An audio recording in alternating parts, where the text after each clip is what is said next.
Hello दोस्तों, ये है मेरे प्यारे से एडेनियम और मैं अभी अपनी छत पर हूँ और टाइम लगभग 9:30-10 बजे के आसपास अभी हो रहा है। सुबह का समय है, धूप निकल आई है, सूरज देवता आप उदय हो चुके हैं, काफ़ी समय हो गया है और ऐसे में पौधों को अभी मैंने थोड़ी देर पहले वाटरिंग की है।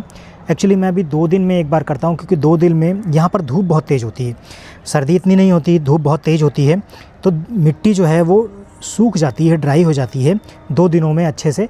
तो मैं इनको पानी दे देता हूँ। बड़े पौधों को मैं फिर भी कभी कभार इसको छोड़ देता हूँ, गैप दे देता हूँ, क्योंकि बड़े पौधों में नीचे की मिट्टी जो है ना वो वेट रहती है, नम रहती है, गीली रहती है, पूरी तरीके से सूख नहीं पाती। लेकिन ये जो मेरे सीडलिंग्स हैं, इनमें सभी में जो एक्चुअली सॉइल थोड़ी होती है, तो 2 दिन में सॉइल मीडिया अच्छे से सूख जाती है, ड्राई हो जाती है। फिर मैं इनको पानी दे देता हूँ। कई बार धूप नहीं निकलती, बादल रहता है, उस दिन ज़रूर मैं इनको मिस कर देता हूँ और इनको मतलब गैप दे देता हूँ। इनको मैं वाटरिंग नहीं करता, 3 दिन में एक बार भी कर देता हूँ वाटरिंग। तो इस तरह से मैं वाटरिंग करता हूँ। आज हम कुछ सॉइल मीडिया पर बात करते हैं और इसका रिज़ल्ट क्या रहा वो मैं आपको एक बार बताता हूँ।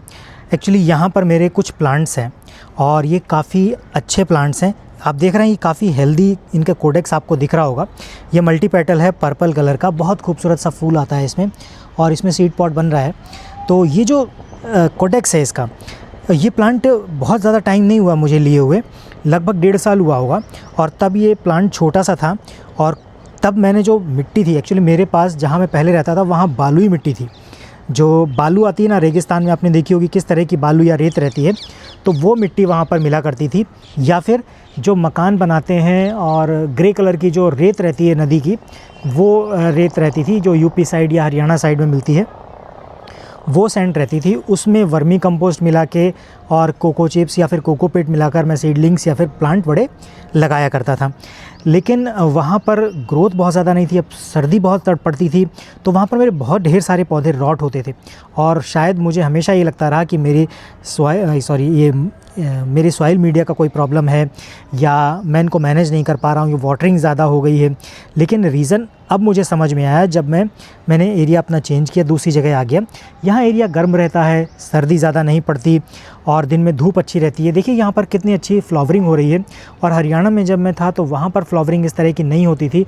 इस मौसम में एकदम ठंड ज़्यादा पड़ती थी, तो रॉटेड जो हैं, जो टिप्स हैं ना उनकी, वो रॉट होना शुरू हो जाती थी और फिर उनको कट करो तो उसके बाद फिर से रॉट पकड़ लेती थी। बहुत मुश्किल हो जाता था प्लांट्स को बचा पाना। तो उस मिट्टी में मेरे प्लांट लगे रहते थे। अभी भी 1-2 प्लांट हैं जिनमें वो सॉइल मीडिया मैंने यूज़ कर रखी है या तब की है मेरे पास।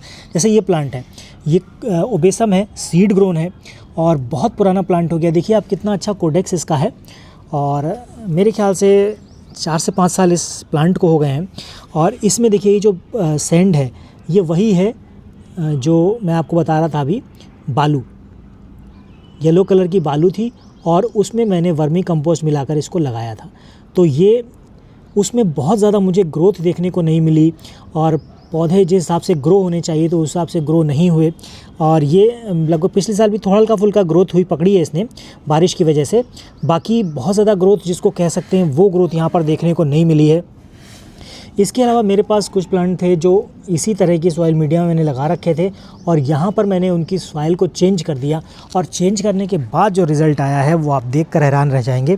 ये मेरा जेरोनीमो है और ये 9 इंच, ये जो पॉट दिख रहा है इस पॉट में लगा हुआ था, पॉट फुल हो गया था।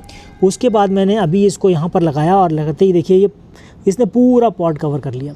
काफ़ी अच्छी ग्रोथ हो गई है इसकी, बहुत अच्छी ग्रोथ हुई है, मल्टी ब्रांचिंग है, खूबसूरत सा प्लांट है, मुझे बहुत पसंद है। इसके अलावा कुछ हंगेली के प्लांट थे और हंगेली के प्लांट आपको दिखाता हूँ मैं, शायद आपको एग्जांपल से अच्छे से समझ में आएगा। एक ये प्लांट है, देखिए आप अगर आप देख पाएँ तो मैं थोड़ा सा इसको ऊपर करता हूँ। देखिए ये हंगेली का प्लांट है और 6 इंच के पॉट में यह भी लगा हुआ है। और मेरे दूसरे प्लांट भी थे जो 6 इंच के पॉट में ही थे, उनको जब मैंने यहाँ पर शिफ्ट किया है तो उनका रिज़ल्ट आपको दिखाता हूँ। सेम प्लांट जब मैंने इसमें ये है, ये देखिए, ये मैंने लगभग आई थिंक 8 या 9 इंच का ही पॉट, ये भी है 8 इंच का होगा शायद।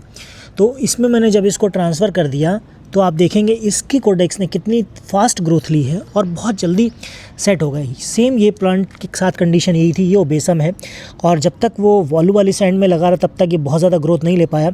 जैसे ही मैंने ये देखिए इसमें जो सैंड मैंने यूज़ की है वो यहाँ पर जो सैंड मिलती है वो इस तरह की सैंड रहती है, आप देख पाएँ तो आई थिंक आपको दिख रही हो क्लियर।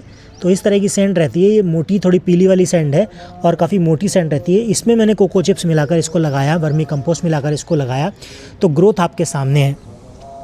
तो अगर आपके एरिया में भी इस तरह की सैंड मिल जाती है जो येलो कलर की होती है, मोटी मोटी होती है, और उसमें आप इन प्लांट को लगा सकते हैं। जो मकान बनाने के लिए जिनका इस्तेमाल होता है मोस्टली, बहुत जगहों पर ग्रे कलर की रेत आती है जो यूपी जैसे साइड में, लेकिन यहाँ पर जैसे अभी हूँ यहाँ पर मिल जाती है, आपको साउथ में मिल जाएगी, दक्षिण भारत के कई एरिया में मिल जाएगी, दिल्ली में कुछ जगहों पर उस तरह की सैंड आपको आसानी से मिल जाती है। तो वो सैंड अगर आपको मिल जाती है तो फिर आप उसी सैंड में इन प्लांट्स को लगाइए, उसमें बहुत अच्छा रिज़ल्ट मुझे देखने को मिला। और एक चीज़ और ध्यान रखिएगा, सैंड जितनी बारीक होगी या जितनी महीन होगी उतना ही प्लांट बहुत अच्छे से ग्रो नहीं करेगा, क्योंकि जो रूट है वो कॉम्पैक्ट हो जाती है और पानी बहुत ज़्यादा स्टोर करके वो रखती हैं जड़ें उसका, क्योंकि वो उसमें पोर्स नहीं होते, एयर वैक्यूम नहीं होता, जिस वजह से मिट्टी एकदम ठोस हो जाती है। पानी जाता है तो बहुत समय तक पानी उसमें वैसे ही बना रहता है और जल्दी सूख नहीं पाता, ड्राई नहीं हो पाती, जिससे रूट्स उनकी जल्दी रॉट पकड़ लेती हैं।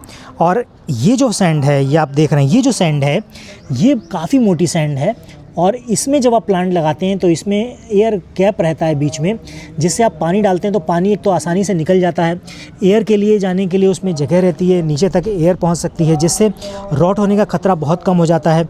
और बारिश के मौसम में जब इन पौधों को आप बाहर रख देते हैं तो बारिश जब इन पर गिरती है तो बारिश गिरते ही पानी सारा नीचे निकल जाता है, रूट को जितना चाहिए उतना ही लेता है, होल्ड करके मिट्टी उस पानी को नहीं रखती और जिससे रिज़ल्ट क्या मिलता है आपके सामने है। इस तरह से कोडेक्स उनके एकदम डबल हो जाते हैं और बहुत तेज़ ग्रोथ लेते हैं। एक और एग्जांपल मैं आपको दिखाता हूँ मेरे साथ। ये जो स्वेजिकम है, इस स्वेजिकम भी मेरे पास भी, ये देखिए इसको मैंने इस बार वाटरिंग नहीं की। वाटरिंग मैंने इसलिए नहीं की क्योंकि यहाँ पर बहुत ज़्यादा गर्मी हो गई, धूप ज़्यादा हो गई, एक दिन छोड़ के करता हूँ तो इसमें इसने थोड़ा सा श्रिंक हो गया। लेकिन इस श्रिंक होने से इस प्लांट पर कभी कोई फ़र्क नहीं पड़ने वाला है। हाँ, ज़्यादा वाटरिंग कर दी, पानी होल्ड हो गया, इनके रूट्स कहीं पर कुछ डैमेज पकड़ लिया तो ये ख़राब होने का खतरा है। लेकिन पानी मैं इसको इतना देता हूँ जो इसके लिए सफिशेंट है। आप रूट्स, इसके लीव्स देखेंगे, लीव्स से आपको अंदाज़ा लग जाएगा, हेल्दी लीव्स हैं, ऐसा कहीं नहीं लग रहा आपको कि इनमें पानी की कमी है, कोई वाटरिंग की कमी है। फ्लावरिंग इसमें बहुत अच्छी हो रही है, डार्क कलर का स्वेजिकम है, बहुत डार्क फ्लावर लगता है। अगर आपको इसका कलर आपको दिखाना चाहूँ तो मैं, ये देखिए, ये इस कलर की जो पेटल आपको दिख रहा है इस कलर का है, तो डार्क रहता है। ये स्वेजिकम है, इतना ज़्यादा मतलब बहुत ज़्यादा ग्रोथ इसने यहाँ पर ले ली इस बारिश में। मैंने बारिश से पहले ही इसको रिपोर्ट किया था इस पॉट में, और ये पॉट में रिपोर्ट करने के बाद आप शायद देख पाएँ तो ये ओवल शेप में हो गया। इसकी रूट्स मेरे ख्याल से अंदर बहुत ज़्यादा डेवलप हो गई, ग्रो हो गई है, जिससे ये पूरा पॉट इसने भर लिया है। और मुझे आई थिंक मार्च के आसपास इसको अप्रूट करना पड़ेगा दोबारा से।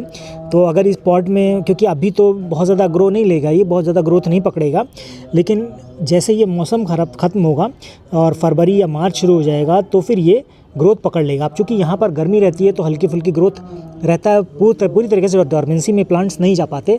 अभी दिसंबर और जनवरी में ठंड यहाँ पर पड़ने वाली है, तब ये प्लांट ज़रूर डॉर्मेंसी में आपको दिखाई देंगे।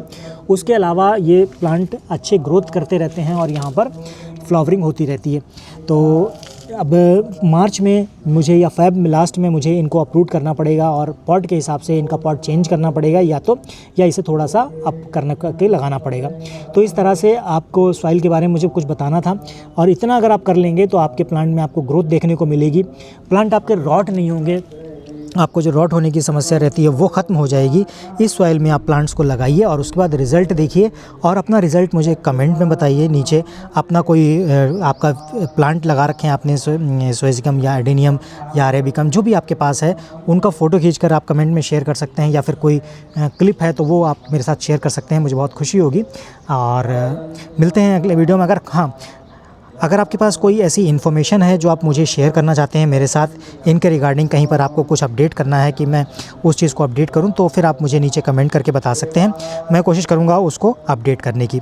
तो फ़िलहाल आज के वीडियो में इतना ही। मिलते हैं नेक्स्ट वीडियो में ऐसी किसी नई जानकारी के साथ। तब तक के लिए बाय बाय।